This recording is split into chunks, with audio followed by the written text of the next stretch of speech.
उठा उठा नोटीस आली, टॅक्स भरण्याची वेळ आली. आमच्या बऱ्याच क्लायंटना ना कंटिन्युअसली नोटीस येत आहेत. बॅक टू बॅक या महिन्यामध्ये नोटीस आलेल्या आहेत. क्या बात कर रहे हैं? नोटीस का आली आहे? तर टॅक्स भरा म्हणून. टॅक्स भरण्यासाठी तेवढा इन्कमच नाहीये. पण त्यांनी चूक काय केली माहितीये? बऱ्याच मित्रांकडून उधार पैसे घेतले. परत आपलं काम झालं, कॅशमध्ये त्यांना परत केले. 5-50 हजार रुपये एकदा तुम्ही उधार घेता. असं वर्षातून जरी 10-15 वेळेला तुम्ही केलं तरी सुद्धा तुमचं ट्रान्झॅक्शन 10 लाख, 15 लाख, 20 लाख होतं मल्टिपल वेळेला.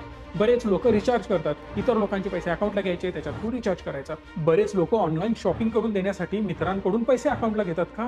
तर त्यांना डिस्काउंट मिळतो त्यांच्या कार्डवर म्हणून. म्हणजेच काय, मित्र तुम्हाला पैसे देतो आणि ते पैसे तुम्ही शॉपिंगसाठी वापरता. हा तुमचा डायरेक्टली इन्कम दिसतो. एवढंच नाही तर काही लोक आपलं अकाउंट वापरायला देतात दुसऱ्या बिझनेसमॅनला.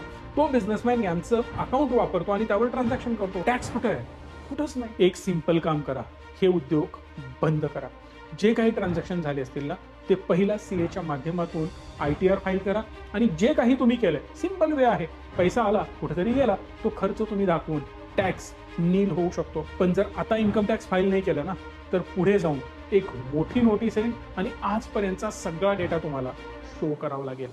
सावध राहा आणि योग्य वेळी सतर्क व्हा.